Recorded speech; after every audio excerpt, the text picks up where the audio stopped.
Well, Assalamu alaikum everyone. I hope you all are safe at home. Welcome to the Stress Management webinar. Before starting this webinar, I would like to thank our guest speaker, Ms. Tara Kawal, for being here. She is the psychologist and lecturer in the Department of Applied Psychology, UMT. She'll be brimming the participants with her immense knowledge regarding the stress management in this webinar. Before starting formally, I would let me give you a brief introduction about the stress management. So basically stress management क्या होता क्या है? Stress सबसे पहले क्या होता है? कोई भी ऐसी चीज़ है जो आपके डेली लाइफ में कोई ऐसे स्ट्रेसर्स होते हैं जो आपको आपकी लाइफ में स्ट्रेस के लेवल्स को हाई कर देते हैं, जो आपकी वेलबींग को भी रिस्क में डालते हैं। स्ट्रेस आपके पास सिर्फ इमोशनल इक्विलिब्रियम को तंग करता है, इसके साथ साथ आपकी फिजिकल हेल्थ को भी डैमेज करता है। ये आपके अंदर एक एबिलिटी जो आपकी थिंकिंग की एबिलिटी होती है, आप जिससे फंक्शन करते हैं इफेक्टिवली या अपनी लाइफ को एंजॉय कर रहे होते हैं, उन सबको स्ट्रेस एक डिस्टर्ब कर देता है। तो आज हम इस वेबिनार में अपने उन स्ट्रेसेस के बारे में बात करेंगे जो आपकी डेली लाइफ को, डेली फंक्शनिंग को डिस्टर्ब करते हैं। इसी के साथ साथ जैसे कि अब हमारे मिड टर्म्स भी आ रहे हैं स्टूडेंट्स के, तो और हमारा ऑन कैंपस क्लासेस थी, लेकिन अब ऑनलाइन शिफ्ट होने पर स्टूडेंट्स को काफ़ी ज़्यादा स्ट्रेस का सामना करना पड़ रहा है। तो ऐसे कौन से स्ट्रेसेस हैं जो हमें एक प्रॉपर पूरी स्ट्रेस की तरफ लेकर जा रहे हैं, स्पेशली इस कोविड लॉकडाउन की टाइम पीरियड में। अगर हम सिर्फ अपने डेली स्ट्रेसेस की बात करें अगर इस कोविड में, तो वो स्टूडेंट्स को क्या फेस करना पड़ता है? एक तो ये कनेक्टिविटी इशू, जो हमारा सारा शिफ्टिंग हुई है ऑन कैंपस क्लासेस से ऑनलाइन क्लासेस पे, तो इससे ज़्यादा स्ट्रेस फेस करना पड़ता है। लेकिन इसके अलावा जो स्टूडेंट्स हम ऑर्गेनाइज नहीं रहते हैं, हमारी एक मिसमैनेजमेंट रहती है, हमारे ना कोई फोल्डर्स बने होते हैं, जब हमारे एग्जाम्स आते हैं तो हमारे पे एक एकदम से बर्डन आ जाता है। क्यों आ जाता है? क्योंकि हम ऑर्गेनाइज नहीं हुए होते। पूरा सेमेस्टर हम ऑर्गेनाइज वे में नहीं चलते हैं, हम सिर्फ ऑन द वे, सिर्फ हम टाइम टू टाइम अपना काम कर रहे होते हैं, असाइनमेंट्स या क्विजेज या प्रोजेक्ट्स जो भी होता है हम टाइम टू टाइम कर रहे होते हैं। लेकिन अगर हम इसी तरह ऑर्गेनाइज्ड रहें, हमें पता हो अपने एग्जाम्स में कि हमने किस तरह से आगे मैनेज करना है। लेकिन अब हम अगर हमें स्ट्रेस हो रहा है, हमें प्रेशर हम फील कर रहे हैं अपने एग्जाम्स का, या कोई भी, चले एग्जाम्स की बात हम नहीं भी करते, कोई भी ऐसी चीज़ है जिसका हम स्ट्रेस फील कर रहे हैं, हमें प्रेशर है, उसको अब हमें मैनेज कैसे करना है। आज के हमारे वेबिनार का बेसिक एम भी यही है कि हम आप लोगों को बता सकें कि आप लोगों ने स्ट्रेस को मैनेज कैसे करना है। स्ट्रेस मैनेजमेंट एक टेक्निक, थेरेपी होती है जिससे हम स्टूडेंट्स को या इंडिविजुअल्स को बताते हैं कि उनको अगर स्ट्रेस फेस करना पड़ रहा है तो वो किस तरह से उसे मैनेज करेंगे। Now moving forward, I would like to call mister Tara Kanwal. वो आके फिर आगे हमें सारा स्ट्रेस मैनेजमेंट के बारे में गाइड करेंगी। तो मैं बात कर रही थी बेसिकली कि कुछ हफ्सा ने आप लोगों को इन्फॉर्म किया है कि स्ट्रेस क्या होता है। मैं आपको सिर्फ थोड़ा सा इस चीज़ के बारे में आइडिया दूंगी कि स्ट्रेस जब आप किसी भी चीज़ का लेते हैं या कोई भी स्ट्रेसर के साथ आप कन्फ्रंट कर रहे होते हैं, तो आपकी फिजियोलॉजी में कौन से चेंजेस हो रहे होते हैं। सो हम हल्का सा रिकैप लेंगे because we are not focusing on this angle. लेकिन सिर्फ बात यह है कि जब हमने किसी चीज़ को मैनेज करना होता है, तो मैनेज करने से पहले हमें ज़रूरी है उस चीज़ के वर्स्ट कॉन्सिक्वेंसेस का पता होना चाहिए। इन अदर वर्ड्स, मैं आपको ये बताना चाहती हूँ कि स्ट्रेस के क्या वर्स्ट कॉन्सिक्वेंसेस आपकी हेल्थ के ऊपर हो सकते हैं। सबसे पहले तो कोई भी स्ट्रेसर जब आप फेस कर रहे होते हैं, तो आपके फिजियोलॉजी में कुछ चेंजेस आ रहे होते हैं। आपका नर्वस सिस्टम में सिंपैथेटिक नर्वस सिस्टम ऑन हो जाता है और आपकी जो है दिल की धड़कन तेज हो जाती है, आपकी पाम्स स्वेटिंग करने लग जाती हैं, आपके मसल्स कॉन्ट्रैक्ट करने लग जाते हैं, आपकी जो है एचपी एक्टिवेशन हो जाती है, यानी कि हार्मोनल इम्बैलेंसमेंट होने लग जाती है, कोर्टिसोल की सिक्रीशन होने लग जाती है। So all these physiological changes जो हैं आपके साथ हो रहे होते हैं। ये ऐसे चेंजेस हैं कि जब बहुत ज़्यादा अगर स्वेयर किस्म का स्ट्रेस है तो आप फील कर सकते हैं। बाज़ वक़्त ऐसी सिचुएशंस होती हैं जिसमें कि आप अपने दिल की धड़कन को विदाउट एनी स्टेथोस्कोप सुन सकते हैं। सो सम सॉर्ट ऑफ इस किस्म की जितने भी फिजियोलॉजिकल चेंजेस होंगे आप फील कर सकते हैं खुद विदाउट एनी इंस्ट्रूमेंट। उसके बाद फिर कुछ ऐसे, अगर कंटिन्यूअसली आप एक प्रोलॉन्ग्ड स्ट्रेसर का सामना है आपको, ठीक है, वो खत्म नहीं हुआ है थोड़े टाइम के लिए बल्कि वो जारी है, तो ये सारे सिस्टम्स स्लो डाउन हो जाएंगे लेकिन बैक में चलते रहेंगे। अब आप इससे अवेयर नहीं है लेकिन आपकी बॉडी जो है उसके अंदर स्टिल ये फिजियोलॉजिकल चेंजेस हो रहे हैं। अब हम आ जाएंगे कॉन्सिक्वेंट हेल्थ प्रॉब्लम्स के ऊपर। उसकी तो उसमें मैंने आपके साथ बात की है कि हमारा इम्यून सिस्टम डिस्टर्ब हो जाता है। उसके बाद एक तो हमारा इम्यून सिस्टम डिस्टर्ब हो गया, ऑब्वियसली अब हम ज्यादा प्रोन हो गए हैं कि हमें डिफरेंट जो डिसऑर्डर्स या वायरसेस इस किस्म की चीजें हमारे ऊपर ज्यादा अटैक कर सकती हैं, हम वीक हो चुके हैं। उसके बाद आ जाता है हमारा डाइजेस्टिव सिस्टम।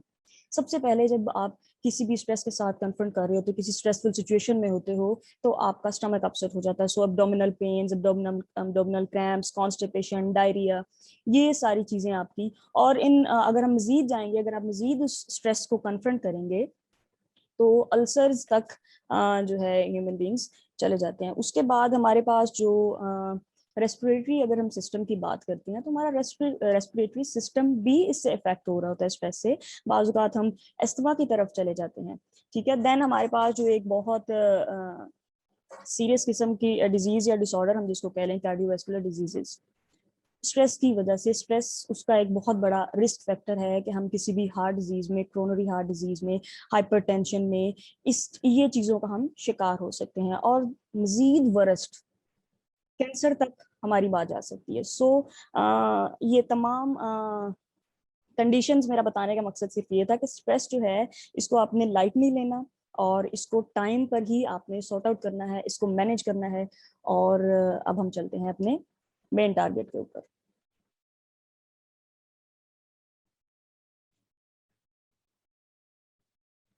ओके जी, how can we manage our stress. इसमें थ्री हमारे पास एस्पेक्ट्स आ जाते हैं जिनकी हेल्प से हम अपने स्ट्रेस को मैनेज कर सकते हैं। The very first one is behavioural aspect, कि हम बिहेवियरल एस्पेक्ट के ऊपर कुछ काम करेंगे तो हमारा स्ट्रेस मैनेज हो जाएगा। उसके बाद हमारे पास साइकोलॉजिकल एस्पेक्ट आ जाता है, एंड देन सोशल एनवायरनमेंट आ जाता है। वन बाय वन हम इनको देखते हैं कि इसमें आखिर किस तरह हम अपने स्ट्रेस को मैनेज कर सकते हैं। तो बिहेवियरल एस्पेक्ट में सबसे पहले हमारे पास जो मैंने चीज ऐड किया, that is our nutrition. Because nutrition आपके लिए कैसे एक्ट करती है, it's your body fuel. Like अगर आपके पास, अब बहुत बहुत आसान अल्फाज में मैं आपको बताऊं, all of us have mobile phones. तो मोबाइल जो है वो किसी चार्जिंग, उसकी बैटरी को हमें चार्ज करना पड़ता है। तो न्यूट्रिशन भी बिल्कुल इसी तरह है कि हमें अपनी बॉडी को चार्ज करना है।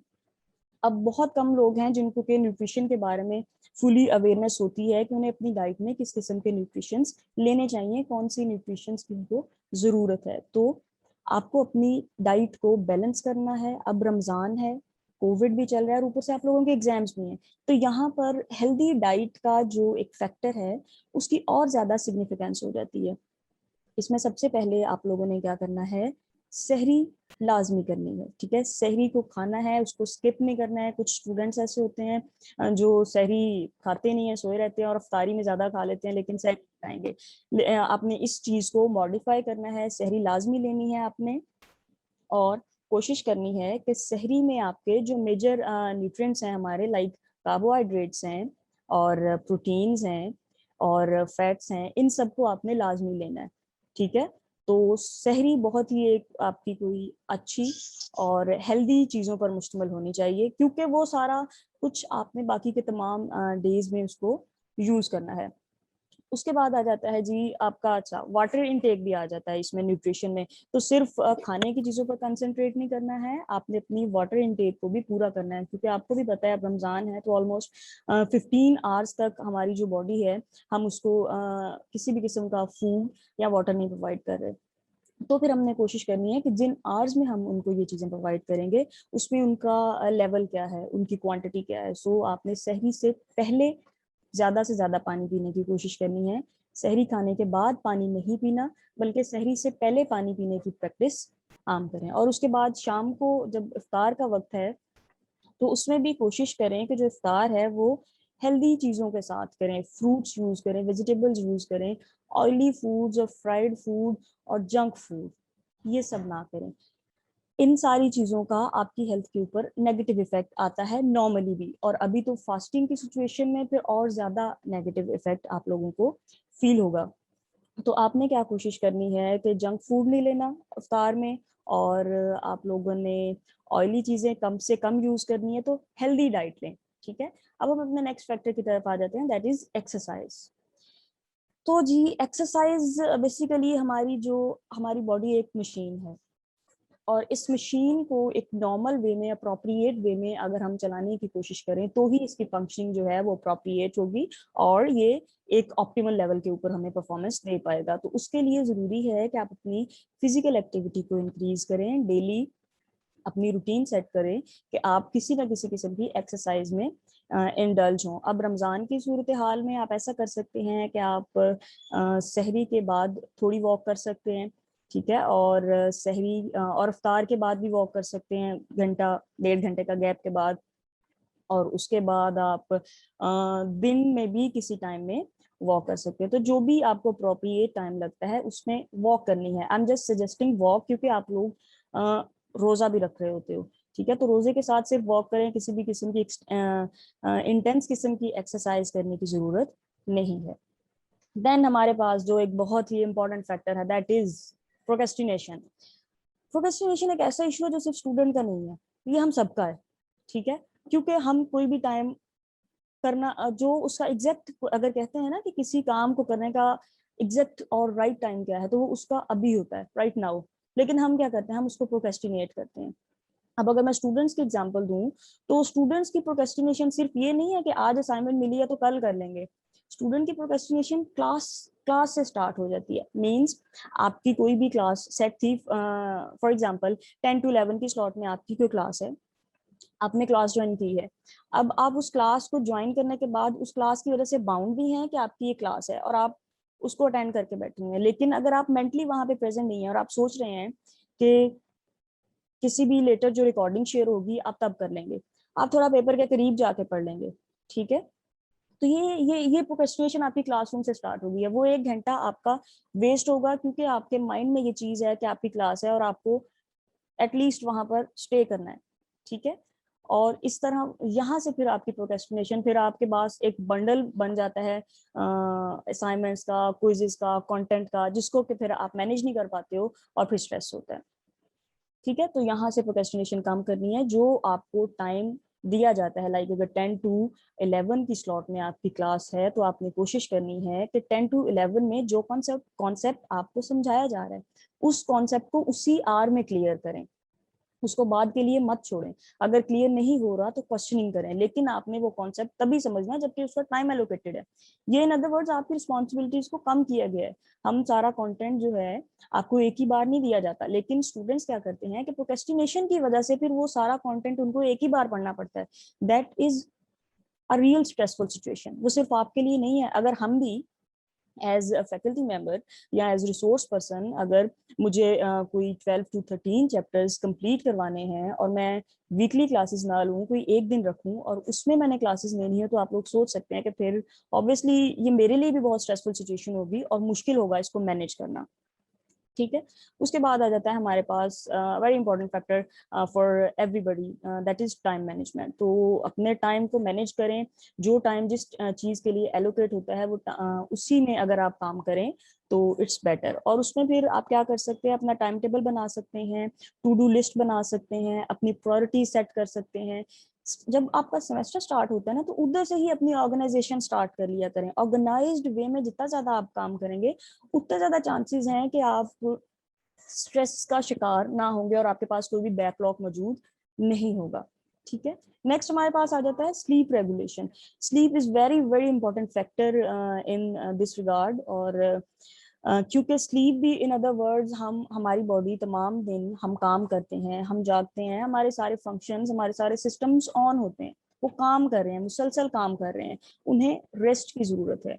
तो उसको, बॉडी को आराम देने के लिए स्लीप बनाई गई है। और जो कि स्टूडेंट्स जो हैं, वो ज्यादातर स्टूडेंट्स, ऑब्जर्वेशन है कि वो उसको स्लीप उनकी रेगुलेट नहीं है, जितने भी उनके नेसेसरी आवर्स हैं वो उतनी स्लीप नहीं ले पाते हैं, ठीक है। अब इसकी एग्जांपल बिल्कुल इसी तरह है कि अगर आपके पास कोई गाड़ी है और आपने उसकी ड्राइविंग स्टार्ट कर दी है और कोई 3 दिन आप उसको क्या कंटिन्यूअसली आप उसको रन कर सकते हैं? नहीं कर सकेंगे। ऑब्वियसली उसका भी रेडिएटर जो है वो गर्म हीटअप हो जाएगा।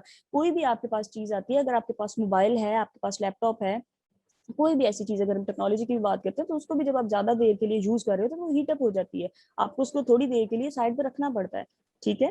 तो इसी तरह आपको अपनी बॉडी को भी फ्यूल प्रोवाइड करने के लिए, रेस्ट देने के लिए स्लीप को रेगुलेट करना है। तो अब यहाँ अभी रमज़ान है, ऑब्वियसली आप लोगों का एक हम रूटीन के मुताबिक नहीं उठते हैं, सुबह सहरी के वक्त हमें जल्दी उठना होता है, तो इसके लिए आपको अपनी स्लीप को इस तरह ऑर्गेनाइज करना है, इस तरह मैनेज करना है कि आप एटलीस्ट 6 आवर्स पूरे हो जाएं। यानी कि आप रात को अगर 11 o'clock सो जाते हैं तो सुबह 3 बजे उठ सकते हैं, उसके बाद सहरी खाने के बाद आप दोबारा सो सकते हैं। क्लासेस आपकी 8 o'clock स्टार्ट होती हैं, तो तकरीबन 3 आवर्स आपके पास अगेन आपको मिल जाएंगे, ठीक है। तो ये नाइट स्लीप हो गई। उसके बाद डे टाइम में भी हमें आमतौर पे भी कैजुअली और फास्टिंग में भी हमें डे टाइम में अगर आप नैप लेते हैं दोपहर में, अभी ऑलमोस्ट आप लोगों की तमाम क्लासेस 2 o'clock कंप्लीट हो जाती हैं, तो उसके बाद आप 10 से 15 मिनट या मैक्सिमम 30 मिनट इतना नैप लाजमी लें। ये क्या करेगा, ये आपके बॉडी को रीबूट करेगा। सुबह से अब तक के लिए जितनी आपको फटीग आपने फील की होगी, थोड़ा इतनी देर के लिए रेस्ट करोगे तो आपको रिलैक्सेशन फील होगी, ठीक है। और एक और चीज स्लीप रेगुलेशन में मैं आपको बताना चाहूंगी कि स्लीप का मतलब और एक जो हेल्दी स्लीप है वो रात की स्लीप है, ठीक है। सो डे टाइमिंग की स्लीप की ठीक है, वो आपको थोड़ा रिबूट करने में हेल्प करेगी, लेकिन उसकी वैसे सिग्निफिकेंस नहीं है जिस तरह के रात को सोने में आपको जो आपकी जो फिजियोलॉजी में चेंजेस आएंगे, जो बेनिफिशियल चेंजेस आएंगे, वो आपको डे टाइम की स्लीप में नहीं मिलेंगे। कुछ ऐसे भी स्टूडेंट्स हैं जो कि सारी रात जो नहीं सोते हैं और सहरी के बाद फिर वो सो जाते हैं और अफ्तारी से कुछ से पहले उठते हैं। So this is not healthy practice. तो कोशिश करें हेल्दी प्रैक्टिसेस करने की। ये छोटी छोटी चीजें हैं जो मिलकर हमें लगता है कि these are not directly linked with our problem, लेकिन ये इनडायरेक्टली उस प्रॉब्लम के साथ लिंक्ड होती हैं। तो हमें इन तमाम चीजों को देखना होता है। अब आप लोगों का मिड वीक भी आ गया है, तो उसमें अब ऑब्वियसली ये फिलहाल लेक्चर तो मैं फिलहाल दे रही हूँ, उससे पहले आप लोगों के पास प्रोक्रेस्टिनेशन की वजह से काफी बैकलॉग भी पड़ा होगा और काफी चीजें ड्यू होंगी। तो उसके लिए अब आपको क्या करना है, आप इसमें एक चीज कर सकते हो, अपने टाइम को किस तरह मैनेज करोगे। I am just giving this suggestion कि आप टीम वर्क कर सकते हो, ग्रुप वर्क कर सकते हो, 2 to 3, 3 to 4 आपके जो फ्रेंड्स हैं उनका एक ग्रुप बनाएं। अगर आपको अगर 4 चैप्टर्स मिलते हैं, किसी एक पर्टिकुलर कंटेंट मिलता है किसी कोर्स का 4 चैप्टर्स, तो आप उसको डिवाइड कर सकते हैं। अब एक स्टूडेंट अगर 4 चैप्टर्स कंप्लीट करेगा, उसको ज्यादा टाइम चाहिए, ठीक है, और वो ज्यादा जल्दी थकेगा क्योंकि उसने 4 चैप्टर्स को पढ़ना ज्यादा हेक्टिक है। तो इसकी जगह पर अगर आप ऐसा करेंगे कि आप इसको डिवाइड कर लेंगे और हर स्टूडेंट जो है वो एक चैप्टर रीड आउट करके पूरा अच्छे तरीके से एक चैप्टर रीड किया और उसके बाद अपने फ्रेंड्स के साथ वो शेयर कर लिया, तो उस शेयरिंग से आपको बाकी के चैप्टर्स का कंटेंट समझ में आ जाएगा। ठीक हो गया। तो इस तरह ग्रुप वर्क करके अब फिलहाल आप अपनी ये इस टाइम की जो स्ट्रेस मैनेजमेंट है और उसके साथ साथ आप अपनी डाइट मेंटेन करके और जो भी हमने अभी टेक्निक्स डिस्कस की हैं वो सब करके आप थोड़ा सा रिलैक्सेशन फील, थोड़ा नहीं आई गेस काफी ज्यादा हद तक ये इफेक्टिव है। Now I will move toward psychological aspects. Here we are cognitions, emotions, and coping strategies. So I will discuss coping and emotions later, but first we will discuss coping strategies. Coping basically क्या है, आपके पास कोई भी problem आती है, उसके बाद आप उस प्रॉब्लम के साथ क्या करते हैं, ठीक है, किस तरह का आपका रिस्पॉन्स होता है, दैट इज कोपिंग। तो अब कोपिंग में हमारे पास आ जाती हैं 2 टाइप ऑफ कोपिंग स्ट्रेटजीज हमारे पास आ जाता है। The very first one is emotional focused and the second one is problem focused. Emotional focused coping strategy में आप क्या करते हैं, सिंपली आप उसमें कुछ नहीं करते। We are not focusing on any problem in emotional focused strategy. उसमें हम सिंपल क्या करेंगे, आपको पता चला आपको ईमेल रिसीव हुई है, the next week is your midweek, और अब आपको पता चल गया जी 1 by 1 हमारे पास डेट शीट आ जाएगी और अब हमारे ऊपर एक बहुत ही बर्डन आ गया है, हमें पेपर्स देने हैं, मिड देने हैं, किस किस्म का पैटर्न होगा और उसमें क्या आएगा, कोर्स कितना होगा। अब ये क्या करोगे आप, इमोशन फोकस्ड में आप कोई कोशिश नहीं करेंगे इसको खत्म करने की। सिंपली आप क्या करेंगे, आप अपने फ्रेंड्स के साथ डिस्कशन स्टार्ट कर देंगे, ये तो मिड आ गया अब क्या करें, अचानक ही आ गया, मिड लेने की क्या जरूरत थी, ऑनलाइन भी मिड लेंगे। अब एक तो ऑनलाइन में हमें वैसे कुछ समझ नहीं आती है। सो ये इस किस्म के जो गॉसिप्स आपके नॉर्मल वर्बैटम आप लोगों का चल रहा होता है, ये करेंगे, कुछ लोग क्या करेंगे, वो कहेंगे चलो छोड़ो कोई मूवी देख लेते हैं। मूवी देखने लग जाएंगे, कुछ जो है वो चुप करके सो जाएंगे। सो ये इस किस्म की तमाम प्रैक्टिसिंग हमारी आ जाती है इमोशन फोकस्ड में। उसके बाद जो काम की चीज है कोपिंग स्ट्रेटजीज में, that is problem focused coping strategy. इसमें हम क्या करते हैं, इसमें हम अपने स्ट्रेसर को आइडेंटिफाई करने के बाद उन तमाम रिसोर्सेज को आइडेंटिफाई करते हैं जिनको हम यूटिलाइज कर सकते हैं, अपने तमाम पोटेंशियल्स को हम यूज में लाते हुए, इस्तेमाल करते हुए, उनसे बेनिफिट लेते हुए, अपने तमाम रिसोर्सेज की हेल्प से हम अपने प्रॉब्लम को सॉल्व करने की कोशिश करते हैं। लाइक मैंने अभी आपको एक एग्जांपल दी है ग्रुप वर्क की। तो अब ये ग्रुप वर्क क्या है, अभी अचानक काम आ गया, 4 चैप्टर्स हैं, कल को हमारा पेपर है। तो इसमें एक मेथड प्रॉब्लम फोकस का ये था कि हम 4 चैप्टर्स को इतने कम टाइम में नहीं पढ़ सकते, हम डिवीजन कर रहे हैं। ठीक है, मैंने आपको एक सजेशन दिया, आप उसको जल्दी से डिवाइड करो, एक एक चैप्टर पढ़ो और उसके बाद एक दूसरे के साथ शेयर कर लो। इसमें आपने क्या किया है, अपने पोटेंशियल्स को यूज किया है, अपने रिसोर्सेज को देखा है, एंड देन आप जब पढ़ लोगे तो ऑब्वियसली कुछ भी ना लिखने से आपको 75% तक इंफॉर्मेशन इससे मिल जाएगी और आप अपना पेपर कर सकते हो, और उसके बाद आपकी जो ग्रेडिंग है वो अच्छी हो सकती है। सो कोशिश करें इमोशन फोकस्ड की बजाय हमेशा प्रॉब्लम फोकस्ड कोपिंग स्ट्रेटजीज को यूज करने की। नेक्स्ट हमारे पास अगर हम बात करते हैं कॉग्निशंस की, तो इसमें सबसे पहली चीज आ जाती है हमारे पास कॉग्निटिव रिस्ट्रक्चरिंग की। हम सब हमारा प्रॉब्लम जो है वो यहाँ से स्टार्ट होता है और उसके बाद इधर से स्टार्ट होने वाला प्रॉब्लम हमें पूरी जो है वो डिस्टर्ब करता है। ठीक है, यानी कि जो प्रॉब्लम है वो हमारी थॉट्स में होता है। इसकी मैं अगर आपको एग्जांपल दूं, तो जैसे आप लोग अगर ये सोचो कि I just need A grade, ठीक है, ये आपका एक वर्बैटिम, ये आपकी थिंकिंग है। तो अब ए ग्रेड अगर आपने अपना गोल सेट कर लिया, आपकी ये सोच है कि मुझे ए ग्रेड लेना है, तो आप उसके लिए जो कोशिशें करेंगे दैट्स ओके। उसके बाद अगर बिलफर्ज आपका ए ग्रेड नहीं आता है तो that will be very stressful situation. ठीक है, तो ये इसलिए नहीं आपको स्ट्रेस हुआ कि आपका ए ग्रेड नहीं आया, इसलिए हुआ क्योंकि आपकी अप्रोच गलत थी, आपकी स्टार्टिंग में थिंकिंग गलत थी।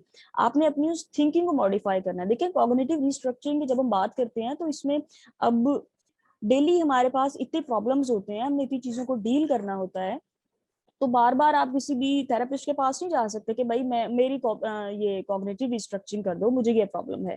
आपको अपनी कॉग्निटिव रिस्ट्रक्चरिंग खुद करनी है, आपको खुद सोचना है कि आपकी जो प्रॉब्लमेटिक थिंकिंग है वो किस तरह की है। अपने इररेशनल थिंकिंग को आपने रैशनल थिंकिंग में कन्वर्ट करना है। लाइक अगर ग्रेडिंग वाली एग्जांपल में मैं आपको कहूँ कि बजाय इसके कि आप ये सोचते कि आपने ए ग्रेड लेना है, आप ये भी तो सोच सकते थे कि मुझे अपने कॉन्सेप्ट्स को क्लियर करना है। ठीक है, तो जब आप ये सोचोगे कि I have to clear my concept, then आपकी जितनी भी एफर्ट्स होंगी वो उस कॉन्सेप्ट्स को क्लियर करने के लिए होंगी। ऑब्वियसली जब आप किसी भी कंटेंट के बारे में आपके कॉन्सेप्ट्स क्लियर हो जाएंगे, तो इन अदर वर्ड्स अब ये इनडायरेक्टली आप उसको जब क्वेश्चन को सॉल्व करेंगे तो फिर अच्छा सॉल्व करेंगे क्योंकि आपके कॉन्सेप्ट्स क्लियर थे और रिस्पॉन्स के तौर पे आपका ए ग्रेड बी आ जाएगा। ठीक है, तो अभी आपने देखा कि किस तरह एक सिर्फ हमारी जो थिंकिंग थी, एट द एंड हमारा रिजल्ट वही है, लेकिन द वे हम कैसे वहां तक जाते हैं वो चेंज करता है कि आपको स्ट्रेस होगा या नहीं होगा। नेक्स्ट में मैं आपको एक सिनेरियो भी दिखाती हूँ। आई होप स्क्रीन आपको विजिबल हो।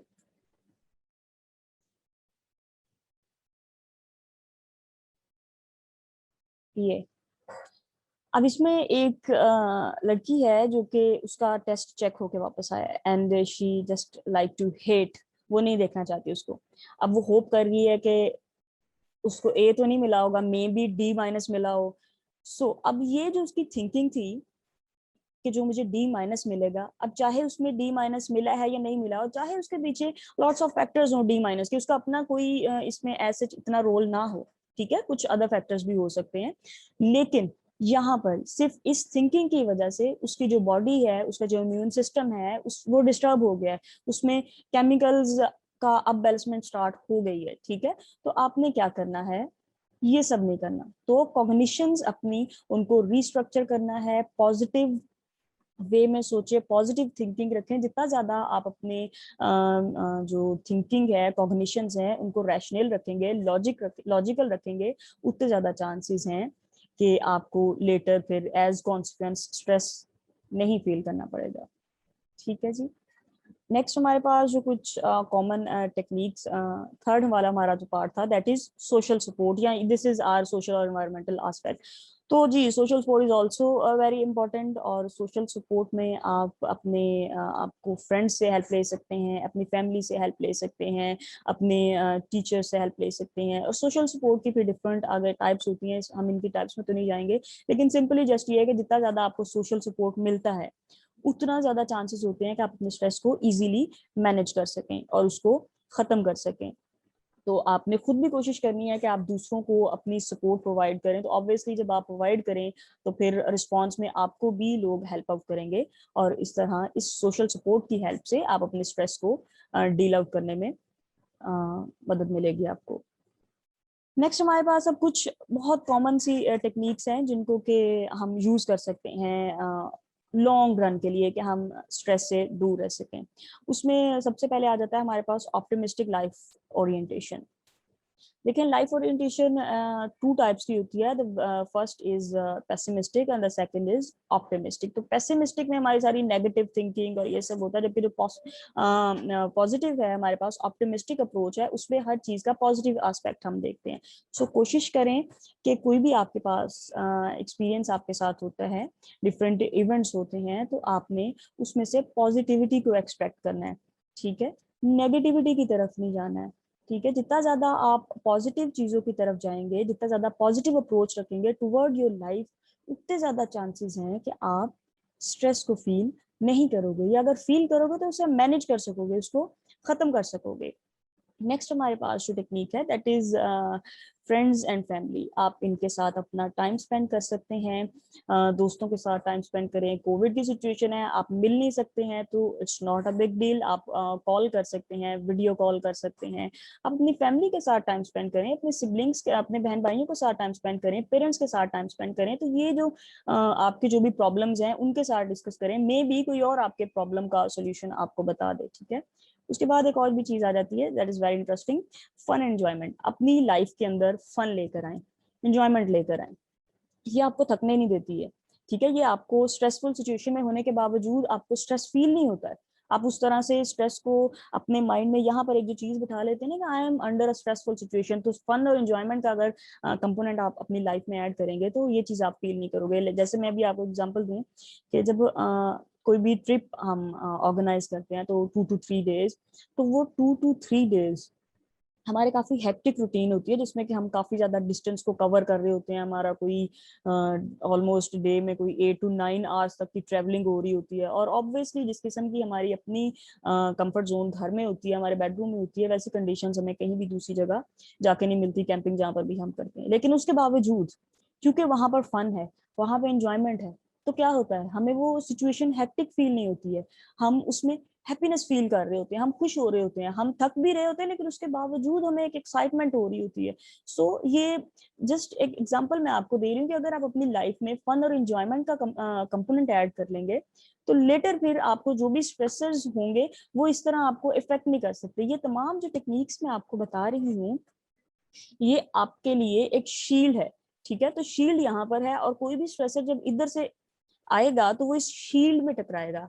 आप यहाँ पे पीछे खड़े हैं, यू आर सिक्योर, ठीक है। तो आपने हर इंसान की ये जो शील्ड है ये वीक और स्ट्रांग हो सकती है। तो आप लोगों ने कोशिश करनी है कि ज्यादा से ज्यादा इन टेक्निक्स को प्रैक्टिस करें, इनको यूज करें, ताकि आपकी जो स्ट्रेसर से लड़ने की एक शील्ड है वो ज्यादा स्ट्रांग हो और आपके ऊपर उस स्ट्रेसर का इफेक्ट ना हो। नेक्स्ट हमारे पास टेक्निक है that is focusing and finding happiness. तो आपने कोशिश यही करनी है कि आप हैप्पीनेस को ढूंढो, ठीक है। कोई भी छोटी छोटी आपकी जो डेली रूटीन की चीजें हैं उसमें से आपने खुशी को एक्सट्रैक्ट करना है। देखिए, अगर हम गम की बात करते हैं या किसी भी स्ट्रेसफुल सिचुएशन की बात करते हैं तो ये सारी चीजें आपके पीछे पीछे भागती हैं, आपको इनको ढूंढने की जरूरत नहीं है। और बजाय इसके कि आप इनके ऊपर कंसंट्रेट करते रहें, आप अपनी जिंदगी में जो भी अच्छी चीजें हैं उनके ऊपर कंसंट्रेट करना स्टार्ट कर दें। जब आप जितनी भी खुशियां ढूंढने लग जाएंगे तो इन अदर वर्ड्स, अब खुशी और गम दोनों एक दूसरे के ऑपोजिट हैं। अगर आप खुशियों की तलाश में निकले तो ऑब्वियसली फिर आपके जो गम है वो कम होते जाएंगे, ठीक है। नेक्स्ट हमारे पास आ जाता है जी डीप ब्रीथिंग। इसमें हम बेसिकली आमतौर पे हमारी जो रूटीन होती है उसमें हम deep breathing, in other words हम हमारा जो ये सांस लेने का एक सिस्टम है अप्रोप्रिएटली हम इसको यूज नहीं कर रहे होते डेली रूटीन में। बाज़ औक़ात हम बहुत तेजी से सांस ले रहे हैं, बिल्कुल हमारा जो डायफ्राम है इसके अंदर तक हम ऑक्सीजन नहीं लेकर जाते। सो कुछ इसमें डिस्टर्बेंसेस होती हैं। तो अगर आप किसी स्ट्रेसफुल सिचुएशन में हैं और आपको जरा स्ट्रेस फील हो रहा है तो आप डीप ब्रीथ कर सकते हैं। Let me complete all these techniques, then हम इनको कुछ को प्रैक्टिस करेंगे जिसमें एक डीप ब्रीथिंग भी है। नेक्स्ट हमारे पास आ जाती है a very common technique, muscle relaxation. तो इसमें पीएमआर आ जाता है हमारे पास, प्रोग्रेसिव मसल रिलैक्सेशन। इसमें क्या होता है, पूरी बॉडी के जो भी हम अपने मसल्स को, बॉडी के मसल्स को टारगेट करते हैं और वन बाय वन उनको टेंशन देकर देन हम उसको रिलैक्स कर रहे होते हैं। ठीक है, इनमें से भी हम तमाम मसल्स के साथ नहीं करेंगे, लेकिन कुछ मसल्स के साथ मैं आपको प्रैक्टिस करवाऊंगी ताकि आप थोड़ा रिलैक्स फील कर सकें। नेक्स्ट हमारे पास आ जाता है मसाज थेरेपी। तो अगर आप किसी स्ट्रेसफुल सिचुएशन में हैं तो कॉमन, बहुत ही एक कॉमन चीज़ है कि जब भी किसी को स्ट्रेस होता है तो सर में दर्द होने लग जाता है, या अगर कोई एक बहुत हेक्टिक रूटीन थी किसी की तो ये इधर नेक पेन स्टार्ट हो जाएगी या बैक पेन स्टार्ट हो जाएगी। तो इस सब के लिए बेस्ट एक स्ट्रेटजी ये भी होती है कि आप मसाज थेरेपी करें। ठीक है, आप जो भी आपके मसल्स टेंस हुए हैं आप उनका मसाज करें, तो इससे भी आपको रिलैक्सेशन फील होगी। नेक्स्ट हमारी टेक्निक है मेडिटेशन। अब इसमें योगा है, इसमें क्या करेंगे आप डेली, ये आप प्रैक्टिस कर सकते हैं, it's not very difficult. Daily कोई 5 मिनट रख लें आप, जिसमें कि आप एक पुरसुकून जगह पर बैठकर तो किसी एक वर्ड के ऊपर कंसंट्रेट करके, just concentrating on that particular word, nothing else. जितनी भी बाकी डिस्टर्बिंग थॉट्स हैं उनके ऊपर आपने कंसंट्रेट नहीं करना होता, और इस तरह साथ इसके डीप ब्रीदिंग भी करते रहना होता है। तो ये भी आपके लिए बेनिफिशियल है if you are in stressful situation. और अगर आप स्ट्रेसफुल सिचुएशन में नहीं भी हैं तो भी आप नॉर्मली अगर मेडिटेशन को अपनी डेली रूटीन में ऐड करते हैं तो ये आपके लिए बेनिफिशियल है। ठीक है, नेक्स्ट हमारे पास आता है हेल्पिंग अदर्स। जब हम दूसरों की मदद करते हैं तो एक तो बात होती है ना ट्रू ऑल्ट्रुइज्म की, कि उसमें हम बदले की तमन्ना नहीं करते, लेकिन ये मैकेनिज्म एक अल्लाह ने सिस्टम एक ऐसा बनाया है कि जब हम किसी को हेल्प आउट करते हैं तो इन अदर वर्ड्स वो हमें वापस आएगा। ठीक है, चाहे हम ये एक्सपेक्ट कर रहे हैं कि हमारे तक ना आए, लेकिन वो इन अदर वर्ड्स हमारे पास वापस आएगा, जैसे सुकून की सूरत में। एक जो अच्छी फीलिंग आ रही होती है ना हमें किसी की हेल्प करके, तो वो हमारा रिवॉर्ड है। ठीक है, तो वो हमें जो फील होता है, अगर आप किसी स्ट्रेस में हैं, स्ट्रेसफुल सिचुएशंस में हैं, तो आप दूसरों की हेल्प करना स्टार्ट कर दें। लाइक अगर जैसे स्टूडेंट्स आप लोग एक दूसरे अभी मिड की वजह से परेशान हो तो आप कोई कंटेंट कवर कर लो, अपने फ्रेंड्स को कहो चलो थोड़ी डिस्कशन कर लेते हैं, थोड़ा पढ़ लेते हैं, उनके कॉन्सेप्ट्स क्लियर कर दो, तो साथ साथ आपके अपने भी कॉन्सेप्ट्स क्लियर हो जाएंगे। नेक्स्ट हमारे पास स्ट्रेस को डील आउट करने के लिए एक बड़ी कॉमन सी थेरेपी है, इको थेरेपी। बेसिकली हम ह्यूमन बींग्स की अगर बात करते हैं तो वो जितना ज्यादा नेचर के क्लोज होंगे उतने ज्यादा चांसेस हैं कि स्ट्रेस को मैनेज करें और स्ट्रेस ना हो। तो प्रॉब्लम ही यहाँ से आती है कि हम नेचर से दूर होते जा रहे हैं, हमारी लाइफ में गैजेट्स बहुत ज्यादा आ गए हैं और नेचर के साथ टाइम स्पेंड करने का तो हमारे पास कोई आइडिया ही नहीं है ना कि अब हम नेचर के साथ भी टाइम स्पेंड करेंगे। तो इको थेरेपी यूज करें, जितना इको थेरेपी से आपका स्ट्रेस रिलीज होगा। अब आप लोगों के माइंड में ये क्वेश्चन होगा कि अब आप लोग तो कहीं भी घूमने नहीं जा सकते, किसी पार्क में नहीं जा सकते, लॉकडाउन है और सिचुएशन इस तरह की है, फिर कोविड का एक फियर भी है। तो इसका ये हरगिज मतलब नहीं है कि आपने सिर्फ किसी पार्क में जाके ही इको थेरेपी करनी है। आप अपने घर में, आपके पास कुछ इंडोर प्लांट्स होंगे, कुछ आउटडोर प्लांट्स होंगे। ठीक है, घर के लॉन में बैठ सकते हैं आप कुछ देर के लिए, पौधों के पास बैठ सकते हैं। तो इन सारी चीजों को यूटिलाइज जब आप करेंगे, कोई 5 से 10 मिनट इस इन इन नेचर के साथ जब आप टाइम स्पेंड करेंगे, so it will be very beneficial to all of you. उसके बाद अब इसमें एक और भी चीज है कि इकोथेरेपी के अलावा आप अगर लोग पेट्स रखते हैं तो जिनके पास पेट्स हैं वो अपने पेट्स के साथ भी टाइम स्पेंड करके तो अपनी टेंशन को रिलीज कर सकते हैं। नेक्स्ट हमारे पास आ जाता है sports. Very helpful stress management के लिए। और नॉर्मली हमारी जो बॉडी फंक्शनिंग है उसको अप्रोप्रिएट लेवल पे करने के लिए स्पोर्ट्स बहुत ही ज़रूरी है। डेली हमारी लाइफ के अंदर स्पोर्ट्स ऐड होनी चाहिए। अब अगेन आप लोगों के माइंड में यही क्वेश्चन होगा कि हर चीज़ तो बंद है, तो आप लोग किसी भी स्पोर्ट्स एक्टिविटी के लिए बाहर नहीं जा सकते हैं। तो स्पोर्ट्स के लिए फिलहाल आप अगर प्रॉब्लम फोकस स्ट्रेटजी पे कंसंट्रेट करें तो इंडोर गेमिंग जो है वो कर सकते हैं। आप अपने सिबलिंग्स के साथ कोई इंडोर गेमिंग कर सकते हैं, लूडो खेल सकते हैं, कैरम खेल सकते हैं। इस किस्म के डिफरेंट गेम्स जो भी आपको पसंद है आप उनमें से कोई भी ट्राई कर सकते हैं। ठीक है, नेक्स्ट हमारे पास आ जाता है गाइडेड इमेजरी। इसमें यह है कि आपने अपनी आईज क्लोज करके कोई भी जो बहुत ही हेल्पफुल और पॉजिटिव कोई इवेंट आपने सोचना होता है। ठीक है, तो आहिस्ता आहिस्ता आप उस सीन में कुछ देर के लिए टाइम स्पेंड करते हैं और फिर दोबारा वापस आ जाते हैं। इससे क्या होता है कि इससे भी आपका माइंड रिलैक्स होता है। अगर आप किसी स्ट्रेसफुल सिचुएशन में हैं, so guided imagery is also very good and very beneficial. कुछ देर के लिए हमारा जो अगर अच्छा एक और भी यहाँ पे चीज है, जो चीज हम सोचते हैं जरूरी नहीं है कि एक्चुअल में होगा तो हमारी बॉडी के ऊपर इफेक्ट होगा। इफेक्ट सिर्फ सोचने से हो जाता है। तो गाइडेड इमेजरी में बेसिकली हम क्या कर रहे होंगे, हम कोई भी ऐसा प्लेजेंट किस्म का एक एनवायरनमेंट क्रिएट करके तो उसके अंदर चाहे हम अपने थॉट लेवल के ऊपर ही जा रहे हैं, लेकिन जब हम उसके अंदर जाएंगे कुछ टाइम स्पेंड करेंगे तो उसका हमारी बॉडी के ऊपर पॉजिटिव इफेक्ट आएगा, चाहे हम उस सिचुएशन में एक्चुअल में नहीं भी गए। ठीक है, नेक्स्ट हमारे पास आ जाता है एक्सप्रेस ग्रेटिट्यूड। अब जी एक स्ट्रेस को मैनेज करने के लिए ये भी बड़ी चीज होती है कि अपनी जितनी भी अल्लाह की ब्लेसिंग्स हैं उनको काउंट करना स्टार्ट कर दें, तो आपको बहुत ज्यादा इसमें ब्लेसिंग्स मिलेंगी।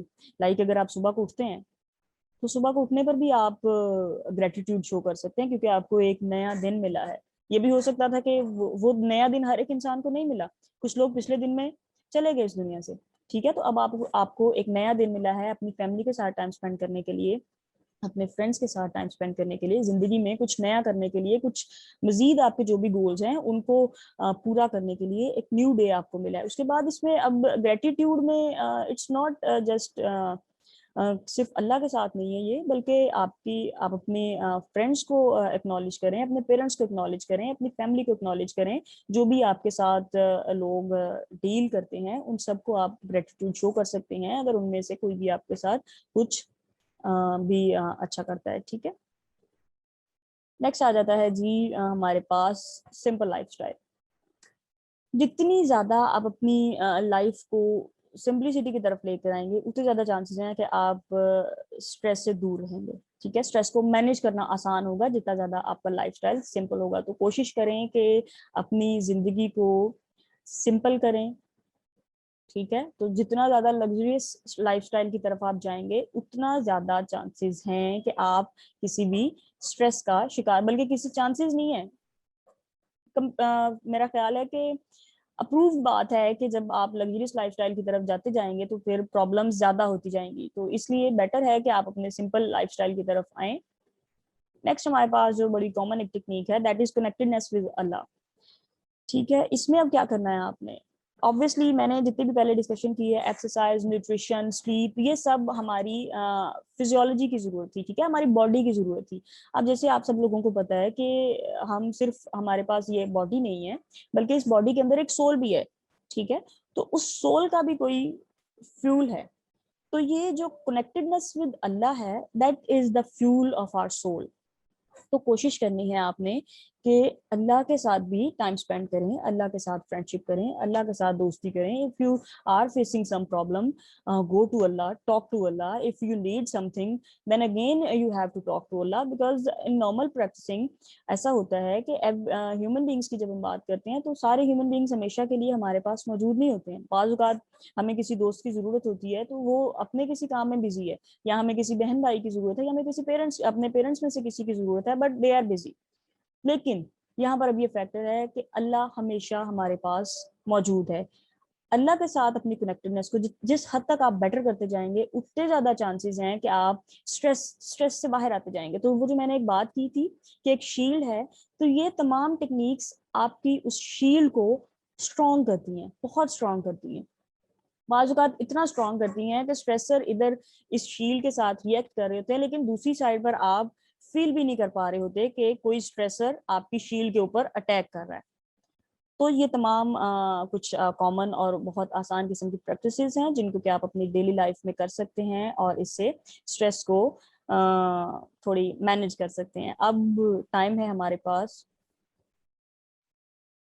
कुछ टेक्निक्स को प्रैक्टिस करने का। Are you ready? जी प्लीज। इसमें सबसे पहले हम करेंगे डीप ब्रीदिंग करेंगे। डीप ब्रीदिंग में पहले थोड़ा सा मैं आपको एक्सप्लेन कर दूं कि हम 4-7-8 डीप ब्रीदिंग पैटर्न पे जाएंगे। उसमें क्या करेंगे, आप इनहेल करेंगे सांस को जब अंदर, तो 4 सेकंड में इनहेल करेंगे और उसको अपनी बॉडी के अंदर आप 7 सेकंड्स के लिए रखेंगे। अपने दिमाग में 7 तक आपने काउंट करना है और स्लोली काउंट करना है, और उसके बाद फिर 8 सेकंड में आपने उसको रिलीज करना है, यानी एक्सेल करना है। ठीक है, चलें स्टार्ट करते हैं।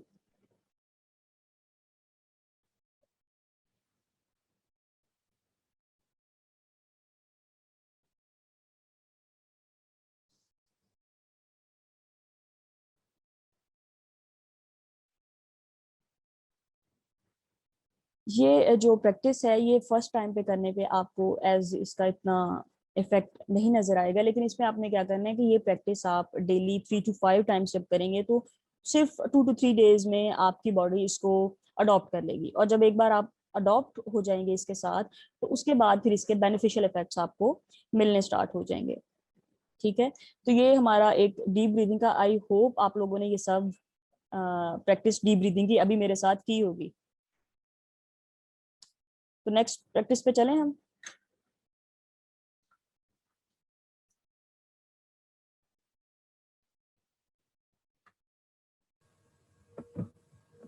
Participants you can speak. Yes, ma'am. Okay, next practice है, जैसा कि मैंने आपको प्रोग्रेसिव मसल रिलैक्सेशन की बात की थी, तो तमाम मसल्स को तो ऑब्वियसली हम नहीं करेंगे, ट्रिगर नहीं करेंगे। Yes, तो ma'am. हम मैं इस वक्त आपको करवाऊंगी ये नेक के मसल्स, ये दोनों साइड्स के, और ये आगे वाले, और ये बैक नेक के मसल्स के लिए। ठीक है, इस पे क्या करना है आपने, पहले हम अपने बैक के जो बैक नेक के मसल्स हैं उनको स्टिफ करेंगे, उनमें टेंशन क्रिएट करेंगे, और इतनी करेंगे कि हमें फील होनी चाहिए कि वहां पर हमें कुछ खिंचाव फील होता है। ठीक है, so let's start it. Just इस तरह आप अपनी चिन को अपनी चेस्ट के साथ लगाइए। अब आप देख रहे होंगे, फील कर रहे होंगे कि आपको यहाँ पर पीछे स्ट्रेस फील हो रहा है। ठीक है, नाउ स्लोली रिलीज। जितना इसमें आप स्लोली एक्ट करेंगे उतना बेनिफिशियल है। So let's do it again.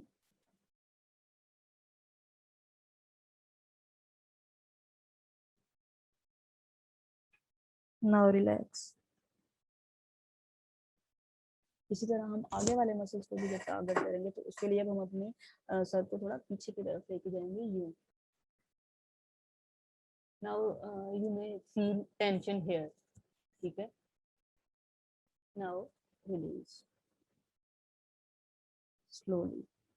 अब हम अपने राइट साइड के मसल्स को टारगेट करेंगे, यहाँ पे टेंशन क्रिएट करेंगे। You can feel stretch here. So now release. Now this side.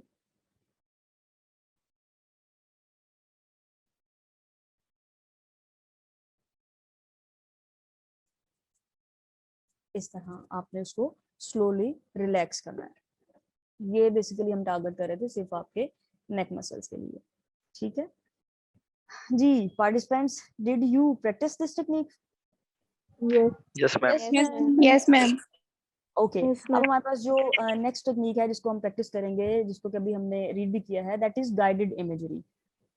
ठीक है, अब उसमें आपने करना ये है कि आंखें अपनी बंद कर लेनी है, और अब ये होना चाहिए कि जहां पर भी अब आपकी सिटिंग है वो नॉइजी इन्वायरमेंट ना हो, कोई डिस्ट्रैक्शन नहीं होनी चाहिए वहां पर। सो आई होप कि आप लोग इस किस्म के एनवायरमेंट में बैठे हैं जहाँ पर आप अकेले बैठे हैं। आप अपनी आंखों को बंद कर लेंगे और सिर्फ मेरी आवाज के ऊपर कंसंट्रेट करेंगे, सिर्फ मेरी आवाज को फोकस करेंगे। आपके माइंड में बाकी तमाम चीजों को आपने कंट्रोल करना है और सिर्फ मेरी आवाज के ऊपर फोकस करना है। Are you ready? Yes, ma'am. Yes, ma'am. Yes, ma'am. Okay, close your eyes.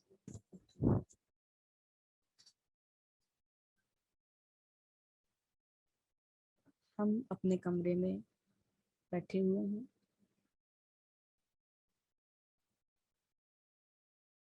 हमारी राइट साइड पर जो दीवार है वहाँ हमें एक दरवाज़ा नज़र आ रहा है। मुझे ऐसा लग रहा है इस दरवाजे के पीछे कोई नई दुनिया है। क्यों ना हम इस दुनिया में जाने की कोशिश करें। चलो आओ हम सब इस दुनिया में। आहिस्ता आहिस्ता हम दरवाजे की तरफ बढ़ रहे हैं और ये हमने दरवाज़ा खोल लिया। वाह, मैंने कहा था ना ये एक अलग दुनिया है। यहाँ सब कुछ कितना खूबसूरत है। ये नीला नीला आसमान, ये ग्रीनरी, ये दरख्त और ये घास, ये सब कितना मशहूर कौन है। और वो देखो नीले नीले आसमान पर सफ़ेद बादल कितने खूबसूरत हैं। अरे परिंदों की आवाज़ कितनी खूबसूरत है, क्या तुमने सुनी? हवा में फूलों की खुशबू है। ये रंग बिरंगी तितलियां कितनी खूबसूरत मालूम हो रही हैं। चलो थोड़ा आगे चलते हैं। अब हम इसमें आगे जा रहे हैं। धीरे धीरे नरम घास हमारे पैरों को छू रही है और इसकी ठंडक हम अपने पूरे वजूद में महसूस कर रहे हैं। अरे किसी को ये पानी की आवाज़ सुनाई दी? चलो देखते हैं ये पानी की आवाज़ कहाँ से आ रही है। और इस तरह राइट साइड की तरफ जब बढ़ते हैं तो हम देखते हैं कि एक बुलंदी से शीशे की तरह का शफाफ पानी नीचे गिर रहा है। वाह, ये कितना खूबसूरत नज़ारा है और हम इसमें किस हद तक एंजॉय कर रहे हैं। हमें बहुत मज़ा आ रहा है। चलो यहाँ पर इस चश्मे के पास थोड़ी देर के लिए बैठते हैं।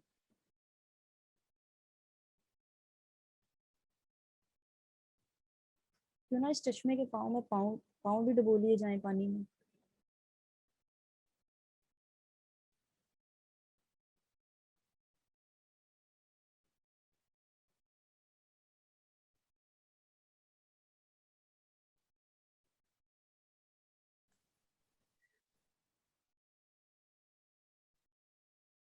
कितना खूबसूरत नज़ारा है ये, और ये कैसी ठंडी ठंडी हवा है जो हमें छू रही है। I really like this place और मैं यहाँ दोबारा भी आना चाहूँगी।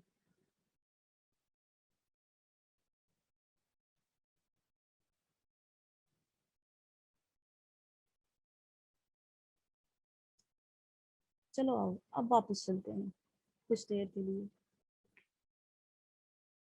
धीरे धीरे हम उसी दरवाजे की तरफ बढ़ रहे हैं जहाँ से हम इस दुनिया में आए थे। और ये हम उस दरवाजे तक पहुँच गए और अब दोबारा हमने दरवाज़ा खोला और सामने हमारी दुनिया है जहाँ हमारा वही बेडरूम है जिसको हम छोड़ कर गए थे।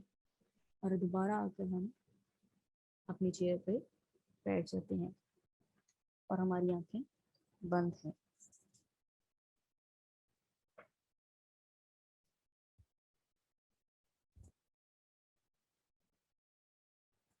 अब आप अपनी आंखें खोल सकते हैं।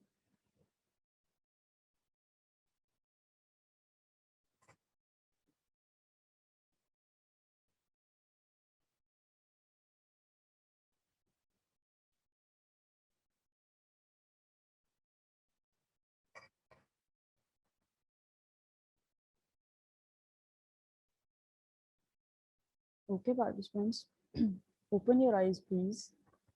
कर ली, बट मुझे ये यस क्यों मैम, कर ली है। पाँव जो वापस है आ वो जाए।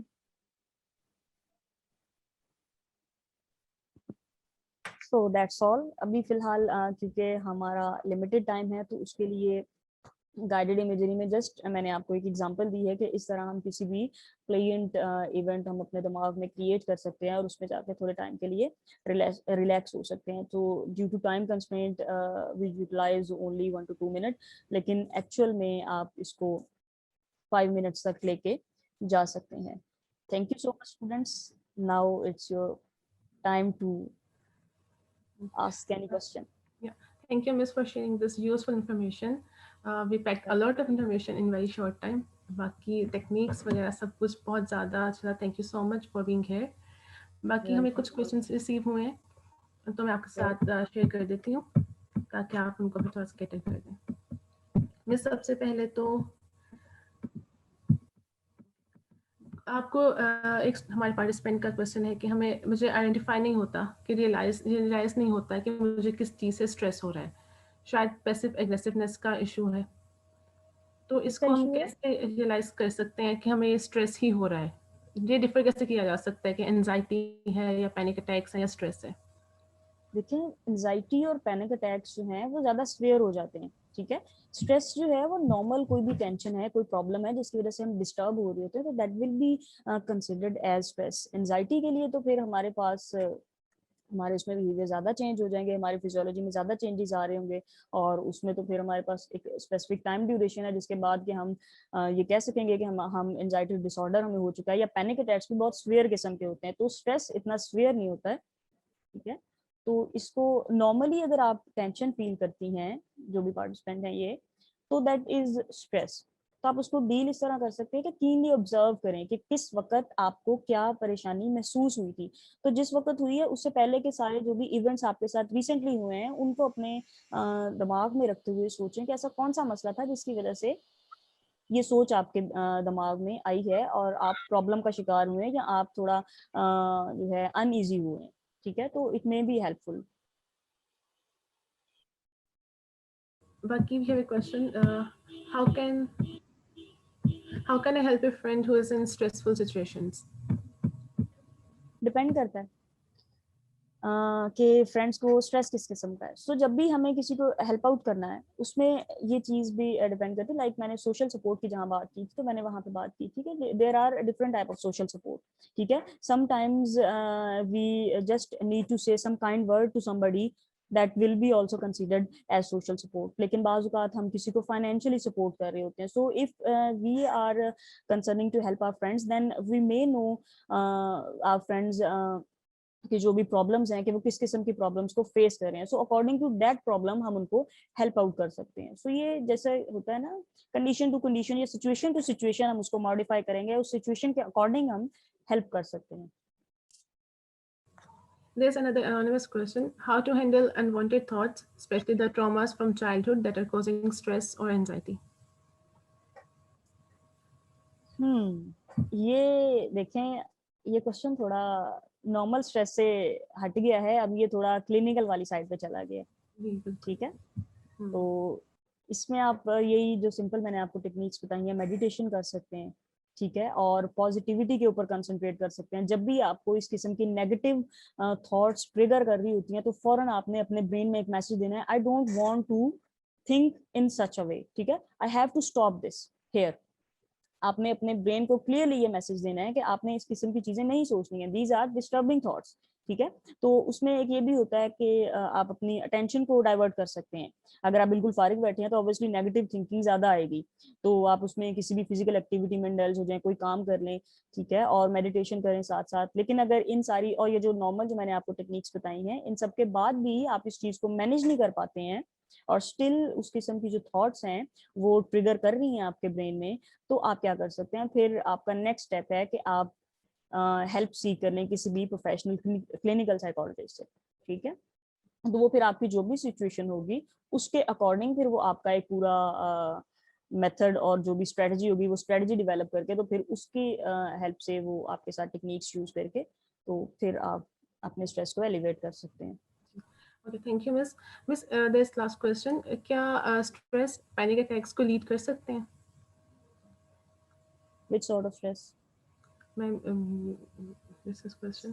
कोई भी किसी भी तरह का कोई भी स्ट्रेस हो, कोई अगर बहुत ज्यादा past- अगर बहुत बहुत ज्यादा अगर हम स्ट्रेस ले रहे हैं तो इट मे बी, ठीक है, बाज़ ऐसा ऐसा होता है कि कुछ कुछ सिचुएशन इतनी स्ट्रेसफुल होती हैं कि उसमें हम फौरन ही जो है वो डिजीनेस फील करने लग जाते हैं, हम फेंटिंग की साइड पे जाने लग जाते हैं, और हम बहुत, हमारा जो हार्ट बीट है वो कंट्रोल नहीं हो पा रही होती, हम इतने ज्यादा नर्वस हो जाते हैं कि हमारा गला भी खुश्क हो जाता है और हम बात करने के काबिल नहीं रहते। तो इस किस्म की सिचुएशन हो सकती है जब आप बहुत ही किसी ऐसा स्ट्रेसर हो जो कि आप बिल्कुल भी एक्सपेक्ट ना करते हो कि ये कभी आपके साथ होगा। तो इस सिवियर किस्म का अगर स्ट्रेसर आपके साथ है तो it may be lead to panic attack.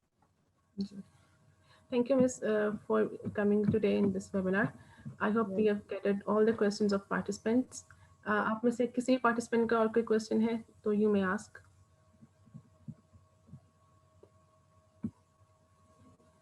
I think that's all. Baki, thank you so much, Ms. Sitara, for coming once again. It was really nice having you in this session. Welcome. Thank you so much again. Thank you. Thank you, participants, for joining us today. Thank you, Ms. Allah Hafiz. Allah Hafiz.